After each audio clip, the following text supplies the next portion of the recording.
Good afternoon. Hello, everybody, and welcome to the inaugural celebration of the Excellence in the Liberal Arts Award ceremony. My name is Dr. Patty McEnery. I am the Assistant Academic Dean for Liberal Arts, and it's my great pleasure to welcome all of you today. I am so excited to see so many faces out here. When we were planning this, our biggest worry was like, how are we going to get students back on campus on a Friday afternoon? But not only do we have so many of our award winners here, we have the entire cast from the Government Inspector who is going to be debuting. Last night was their debut show. So give it up for them. That's fantastic. I'll be there tomorrow night. At this point, it's my pleasure to introduce to you our Dean for Liberal Arts, Dr. Timothy Brown, who is going to say some opening words for our ceremony. Dr. Brown?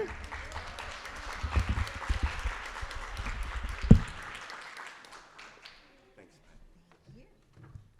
How's everyone doing today? Thanks and welcome for coming to our event today. And so, there's a lot of good things that, as Dr. McEnery was referring to, you could be doing on a Friday, but what other place would you rather be than right here, right now? So when I think about these awards, really, it kind of gives me a flashback to think about my own upbringing and where I came from and my journey and my expectations. And it takes me back to a time when I was probably 3 or 4. And one of my fondest memories would be going over to my grandmother's house. And so she had a little small row house on North 4th Avenue in Coatesville, PA. And that's where it was a gathering place for my siblings and cousins. And so one of the things I found profound about her is that she had a way of speaking into her grandkids' lives and seeing what they were going to do before they knew what they wanted to do themselves. And so, since I was one of the younger grandkids, I was always kind of, looking to see what was grandma going to say about me, right? And so she would talk to my other cousins and say, well, you're going to be a preacher, and it was interesting how that happened for that particular grandkid. And then she said another one, you're going to be a teacher, and over the years that happened. And then she said, you're going to be my military man, and over the years that happened with my cousin. And so I was kind of like, okay, what is grandmother going to say about me? And I remember, and it's something that stuck me because she gave me this concept that I didn't even know as a 3 or 4-year-old. She said, you know what, you're going to be my college man. And, I was so happy and excited, and I didn't even know what college was at that time, but I knew it had to be something good. It was coming from my grandmother. And, throughout the years, I kind of really think back like, wow, that was really great that she gave me that vision. See, it was something for me that was more valuable than the oil fields in Saudi Arabia. It was more precious than the diamonds in South Africa. It was more unique than the Northern Lights. What she was giving me was a direction, a calling. And see, there's power in having a calling, but there's also responsibility. So what I want to talk about here momentarily before you get your awards is this theme today is that you've been called out so that you can be called on. So I'll say that again. You have been called out so you can be called on.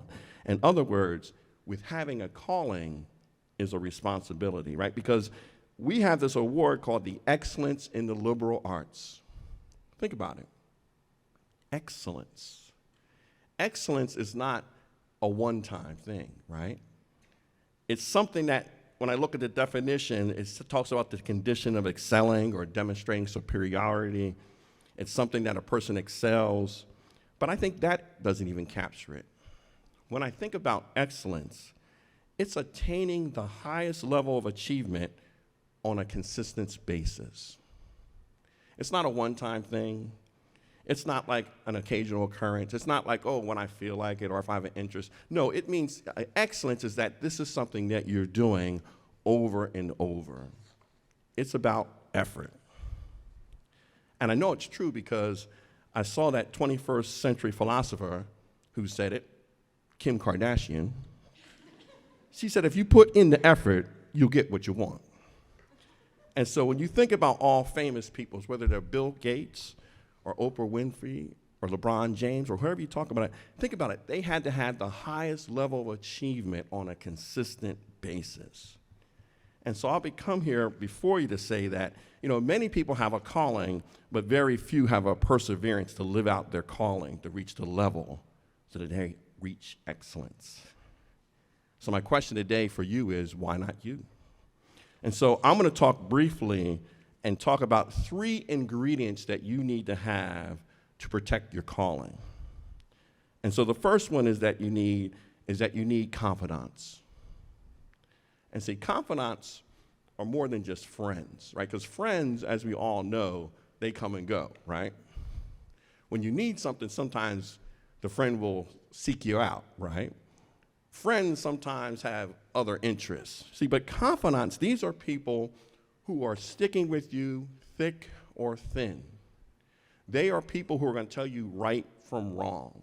They're going to give you direction and push you and encourage you. These are people who have your best interests at heart. And see, in life, I found we might have a lot of friends, but we don't have a lot of confidants. But you need to have those in your life. The people who can speak positively into your life. I like what Tina Turner said. She said, whatever is bringing you down, get rid of it, because you'll find that when you're free, your true self comes out. And that's a hard lesson for us, right? Because sometimes, right, that means we have to, the people we thought we were friends, we need to kind of move away from those folks, right? And it might be hard. Sometimes it might be a sibling, right? Sometimes it might be someone that you had a long-term relationship with. But I found that if you can do that, then you're all able to grow and develop when you have those confidants, right? And so I always tell students all the time, I joke about it, but I say, look, even if you can't find a confidant, then you need to get a pet. If your parents are like mine, with my kids, and say you can't have a pet, you need to get an imaginary friend. You need to get someone, right, that can encourage you, even if that means yourself. And so I always think about, I'm going to date myself, but when I grew up, I loved the show, right, Charlie Brown and the Peanuts. See, now when I was growing up, you had to actually wait for the special. It's not like now you can get stuff all demand and get it whatever you want, but you had to actually wait for that day. And if you missed the night, you get to wait another 365, right, for the next time to see the Christmas program or Halloween or what have you. And so, but what I like about it as it relates to this idea of confidence is that, think about Charlie Brown. Charlie Brown did all these things. He had all those kids around him, and yet he had only one confidant in his life. Isn't that true? Think about it. And who was that confidant? It was Linus, right? Remember Linus? Somebody said Snoopy. No, Snoopy was out for himself, right? Snoopy was always like getting that next meal. Now, he wasn't worried about Charlie Brown, right? But it was Linus. Whenever Charlie Brown was down, he gave him a word of encouragement. Whenever he needed someone to support him, there was Linus right there.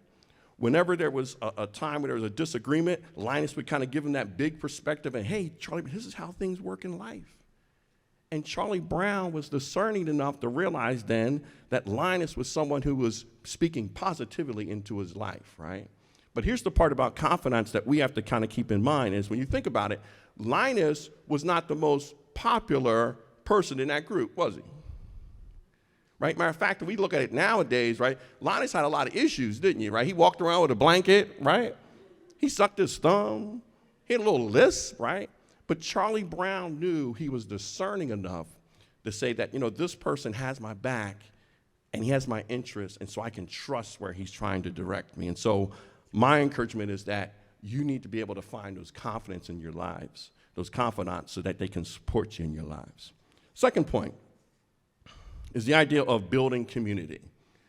And if I would try to stretch that out, I would say build community instead of sowing discord. And so Bell Hooks talks about, she's a famous scholar and author, and so she's written a lot of different books dealing with the ideas of race and culture in there. And so the one idea I love that she talks about is this idea called the home place. Because she talks about one of the most important human wants and desires that we have is to be connected to others.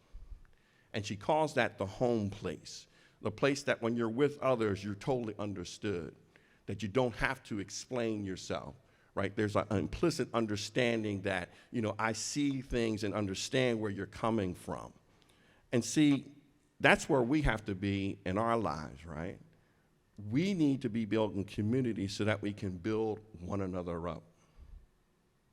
And I think I would submit to you too is you don't have to wait to do that. So I would say that in your life, if there's anything that you're lacking, that's what you need to be, right? So if you need a friend, be a friend to someone else. If you need support, support someone else. If you need empathy, be empathetic towards someone else. See, because the key is the things that we need when we pour into others, it helps also then us. And that's how you build then community, because then what happens is when they see it, they know how to do that with others. And I think at some point I would say too, when you're building community is you have to kind of be mindful that sometimes you have to be open to that opportunity. Because sometimes in life, right, we think, okay, I'm going to do this first, and then I'm going to do this second, and then I'm going to do these things. You know, in life, sometimes, you know, you're over here, and opportunity says, hey, I'm ready for you. And see, that's where the idea of excellence has to come in. If you are excellent, you are ready for the opportunity. Because opportunity often comes before you're actually prepared for it. So don't say that, hey, once I graduate, then I'll do this, or once I'm... No, you need to be prepared. Every day I tell students, wherever you're doing, whatever you're working, it's an audition, right? So like our cast specialists that they have, right? They got to do things. Each practice, right, is like the real thing. You don't just kind of go through it and then showtime say, oh, this is the real thing. No, you got to do it each time. And we got to do the same thing in our lives. And I remember that because, again, remember, my grandmother gave me that idea of college. I was a first-generation college student. When I went to Westchester University from Coatesville, PA, it was like another world. It was like I was on Mars. I tell people, my first semester, I was on academic probation. I didn't even know what academic probation meant. I had to look it up. What does this mean, probation? You know, and I was like, oh, okay, man, I got to get myself together. I'm not going to make it. But by the time I got to the end of my schooling, my 4 years undergrad, the department chair, Dr. Denny Clinton, he served as chair 26 years in the Department of Westchester University, Communication Studies for 26 years. And I remember, it was the fall of 1990.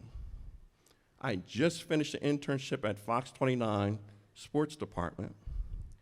And he said, Tim, you know, you could be a good graduate student.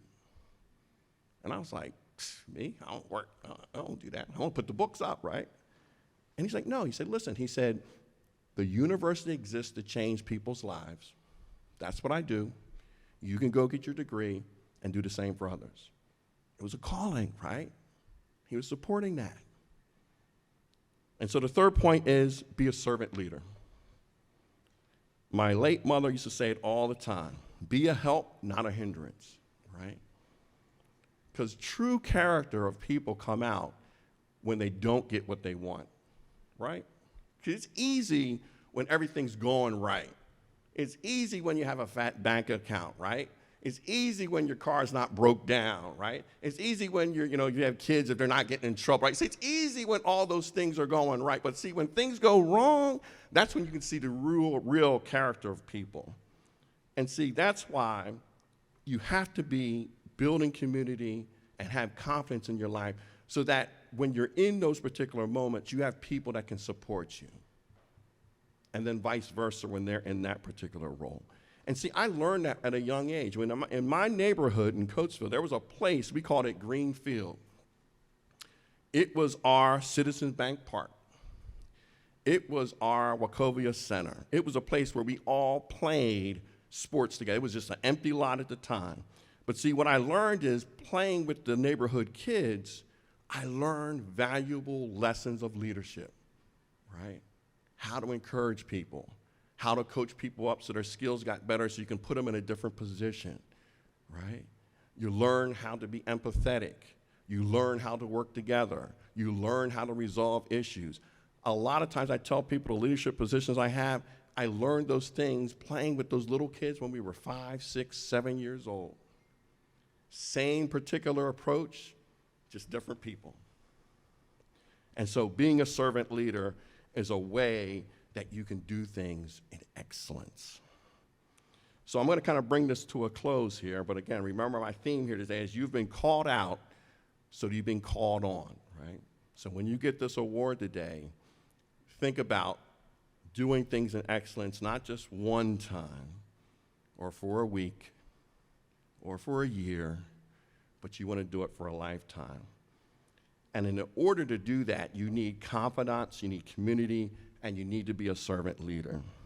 Because think about it, you guys are going to be taking up leadership positions, and we need you in leadership positions. We need your skills, your abilities, your talents, your perspectives, right? The world needs you. The nation needs you. Pennsylvania needs you. Montgomery County needs you. There's no time to waste. And I'll pull this together with a final story, and it's my Irene Shore story. And it brings together this idea of confidence, community, and servant leader. And Irene Shore, she founded the Holocaust Studies program at Westchester University. It was the first one in the state system. And she actually was one of the longest serving faculty members in the state system. I think she taught until she was in her 80s. Well, the thing about it at the time is I was just a grad student. So remember, Denny got me into graduate school, convinced me to go. And I was working in one of the faculty offices because I didn't own a computer at that time, so one of my faculty members would give me a key to his office so I could go work on my papers when the faculty member wasn't there. And so, of course, faculty members, they're not there on Friday afternoons. So I had like Friday afternoons I can come in the office, do my work, and those types of things. And so the history office was one corner of Main Hall, and the communication studies was at the other end. And so the elevator was our side, and so when people would kind of come down the hallway, I would hear them before they get on the elevator. And I remember one day was Irene Shore, and she was a little short woman, dark hair, dark glasses, freckles, and she had a very distinctive walk. And you could hear her heels coming in. She had like an old school briefcase, and you'd hear her walking, clock, clock, clock, clock. And I'd hear it on Fridays when she goes. So the one Friday though, I heard her, but all of a sudden, the heels stopped at my door. And then there, I looked up, it was Irene Shore, looking at me. So here I am, a young graduate student. Here's this icon, Irene Shore, looking at me. And she had this deep booming voice, and she said, "Young man, who are you?" And I looked up and I said, "My name's Tim Brown, and I'm a graduate assistant in communication studies." She said, "Oh, that's very good for you, young man." She said, "What are your plans?" And I said, "Well, I want to pass the..." She said, "No, I mean, what are your career plans?" And I said, "Well, I'm unsure." She said, "Listen, I see you having a career in academia. I see you being a teacher. I see you being very effective with your students. And so keep up the good work." And then she just left. And I think for my whole time, I never had any other conversation with Irene Shore, but it was something that stuck with me that she gave me that next encouragement to say, you know what, I guess I can pursue this a little farther, right? She was speaking into that calling. And then it's fun kind of now looking back at it, that I have done those things now in the positions that I had. And so the important thing I want you to take away when you get these awards today that you're well deserving is that you have been called out so you can be called on. Thank you.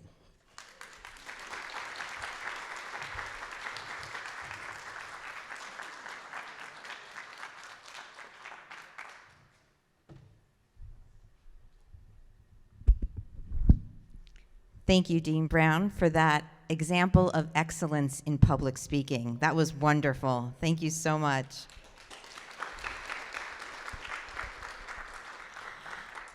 So before we begin, I just want to give you a little bit of background on the Excellence in the Liberal Arts Awards, or as I like to call them, the ELAs, because it takes a lot of energy to keep saying Excellence in the Liberal Arts Awards over and over. But these are the inaugural awards. So you are trailblazers. This is the first time we have ever given out any type of award like this. So give yourselves a round of applause for that, because you are blazing trails.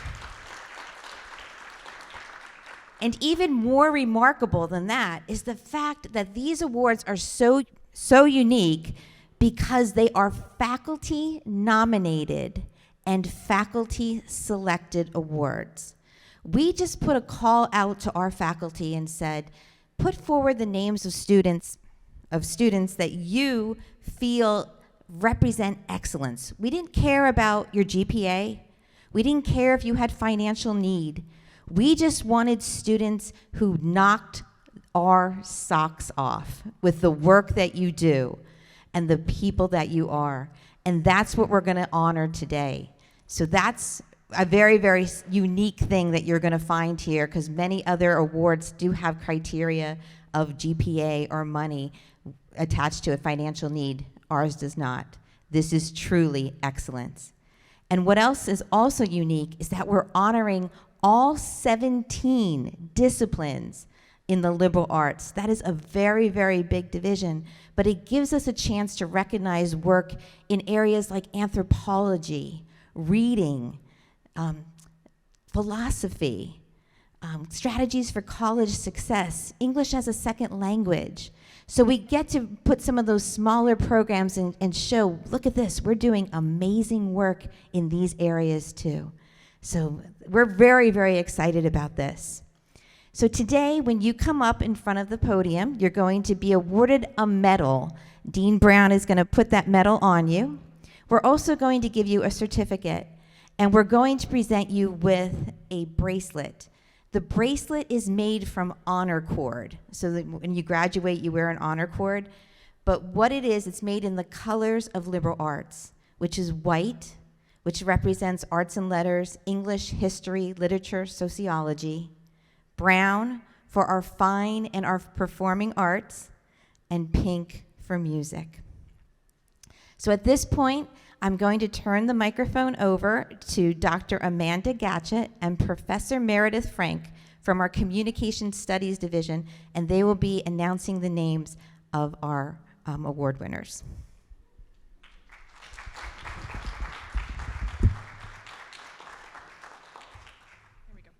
For excellence in anthropology, Jillian Gerlach.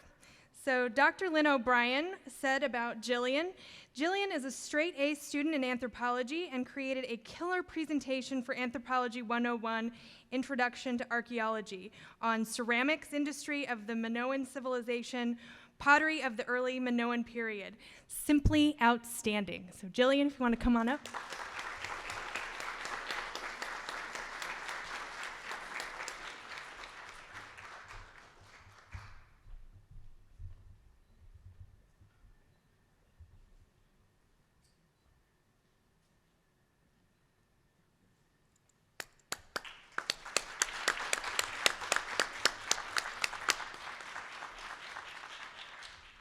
Our next award is the Excellence in Communication Studies. This goes to Francis Carlo Claro. And a quote from his professor, Jeslyn Matthew, is, "Francis is such a hard worker in and outside of the classroom. He is prepared, organized, and it's evident how his classmates look up to him as a leader for group activities." So Francis, please come forward. She's not here.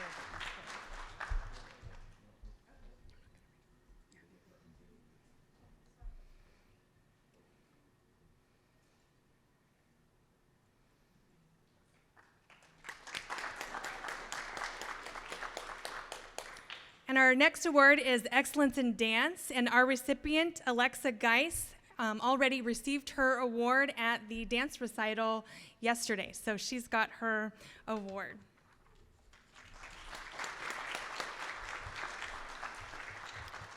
So our next award goes to the Excellence in English, and this goes to Sean Comitolo.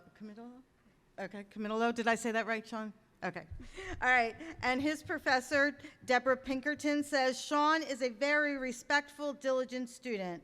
He gives his all by asking questions, encouraging others, and submitting assignments that reflect excellence in learning." Please come up, Sean.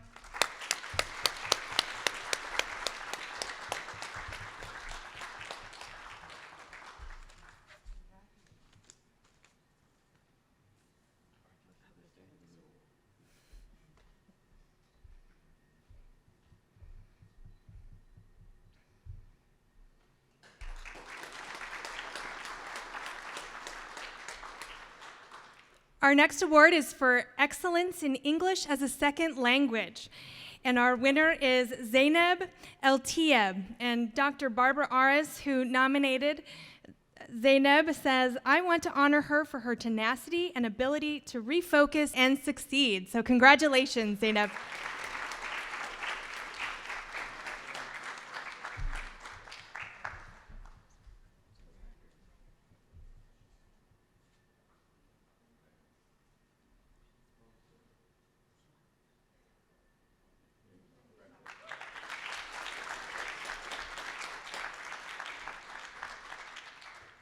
Our next award is the Excellence in Fine Arts, and this goes to Francesca Santini.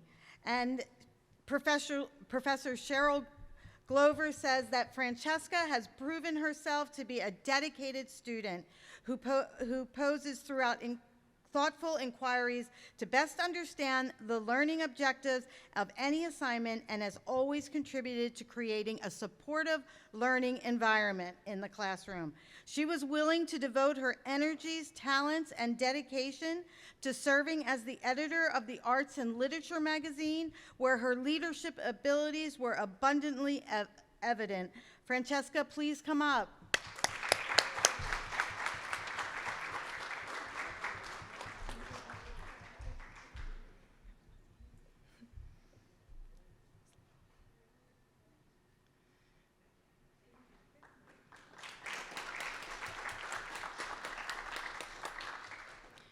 Our next award is Excellence in History, and our winner is Ileana Judge. Ellie is an excellent student and a great person who deserves to be recognized for her academic achievements as well as her service to the college community. Ileana also volunteered to present on the history of the abolitionist movement at the Sojourner Truth event on March 31st, 2020. And that's a quote by Dr. Anna Raskin, who nominated her. Thank you.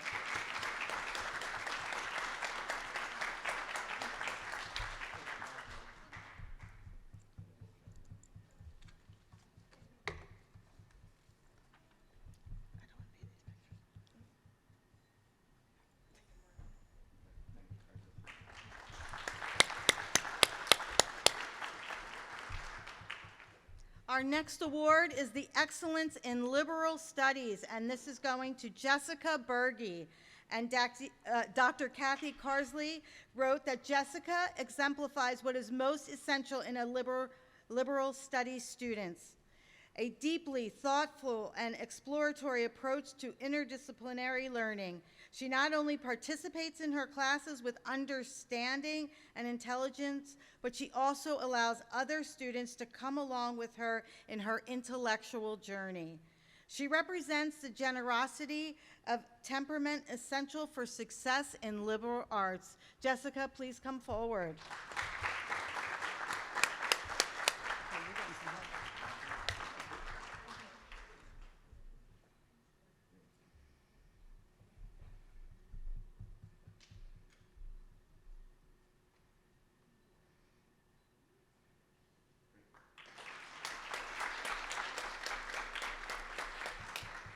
Our next award is an Excellence in Music, and our award winner is Anastasia Vasilevich. And Dr. So Lee says that Anastasia studied 4 semesters of private lessons and Piano 2 class. She has progressed each semester and learned classic piano literatures in 2 years. I was going to recommend her to play at a student recital. Is Anastasia here? Oh, come on up.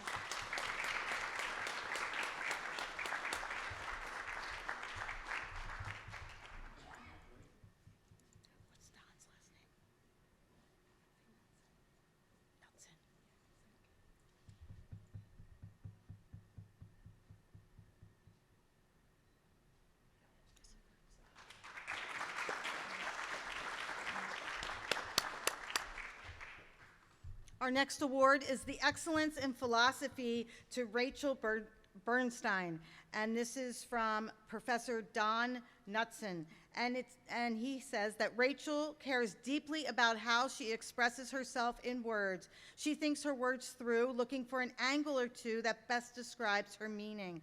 Her words come through on the page clearly, as if they couldn't have found a better philosophical expression. Rachel, please come up.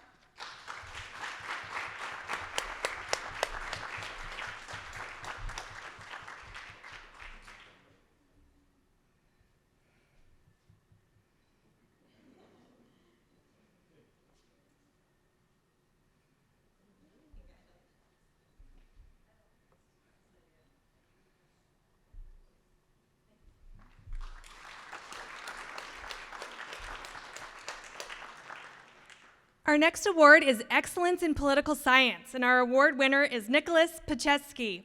And Nicholas was nominated by two faculty members, Dr. Kathy Przinski and Professor Jody Empel-Swartz, and they said, if possible, we would like his award to be called the Making Connections Award. We have had him use information he got in one of our classes to make a connection in another class. He is a history major who I think could really benefit from knowing that we see him looking at the bigger picture. So Nicholas, come on up.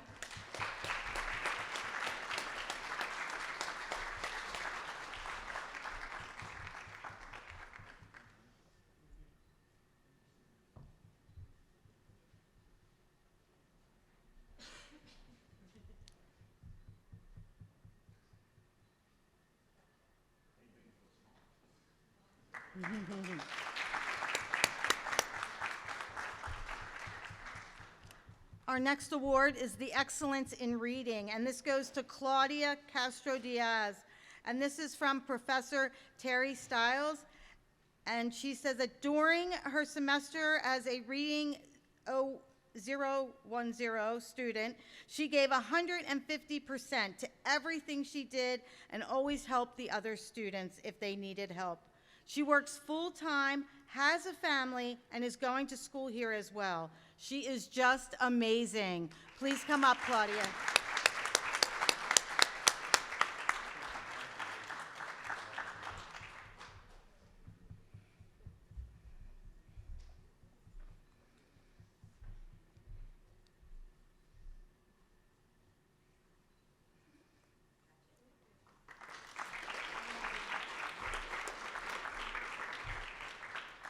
Our next award is Excellence in Strategies for College Success, and our winner is Johnny Bryant.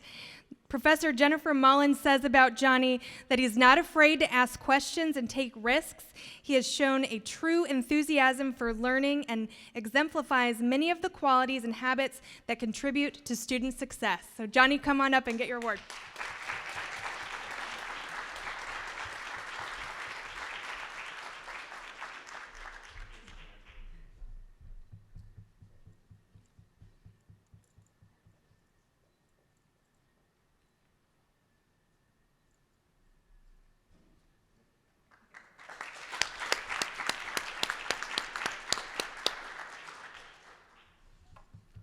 Okay, our next award is the Excellence in Theater, and this goes to Alyssa Renee Paul, and they say AKA Yuki, and this is from Professor Tim Gallagher, and it says that Yuki is the stage manager for our production of Constellations at Pottstown, and in addition, she is serving as the lighting designer for the production. She spends countless hours working in and out of rehearsals and serves as our lead communication liaison to all members of the production team. Yuki is a true leader among her peers. Alyssa or Yuki, please come up.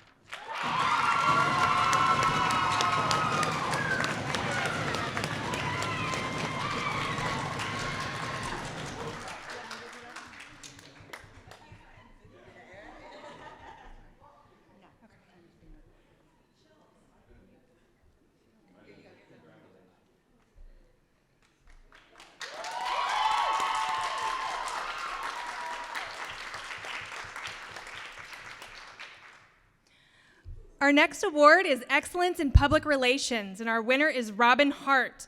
And Rob's not here, but Professor Tom Donlin, who nominated Rob, says that he is one of the very best students I've had in several years. They did 400 level work and a 100 level course. More significantly, they used their work on the course project to shine a spotlight on trans work, an organization working to address economic disparity in the transgender community. So congratulations to Robin.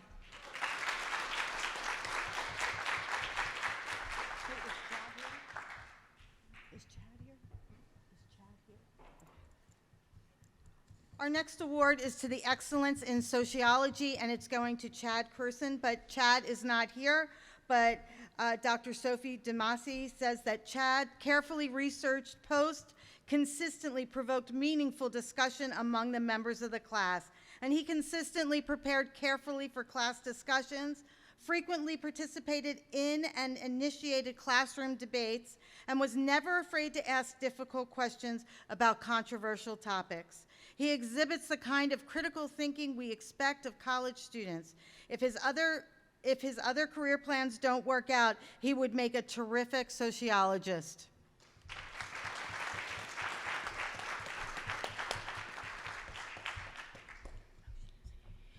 And our final award is for excellence in world languages. And our winner for this award is Melissa Holland, who was nominated by Professor Luz Gamoff. So Melissa, come on up for your award.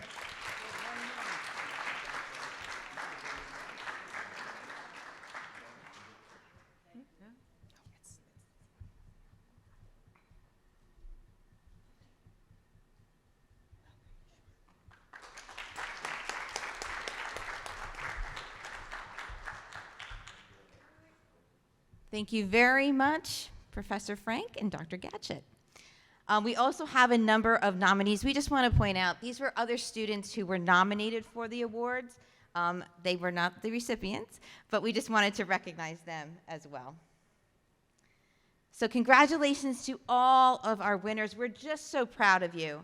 And I want to congratulate all of our liberal arts faculty. What an incredible group of people I work with. Please give them a round of applause, because they are just amazing.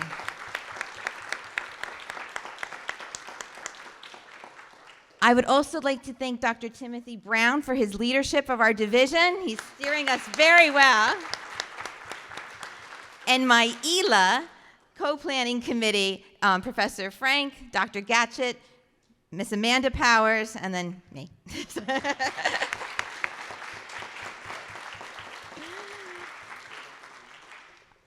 Dr. Brown would like to take the microphone again, but before we go, we're going to ask all of our winners if they can please stay around. Any of our faculty who nominated those winners, please stay around. We want to get some group photos, and if we can get a group shot of the entire cast of the government inspector as well, that would be fantastic. I could say I knew them when. So, Dr. Brown? How about another round of applause for our winners? That was great.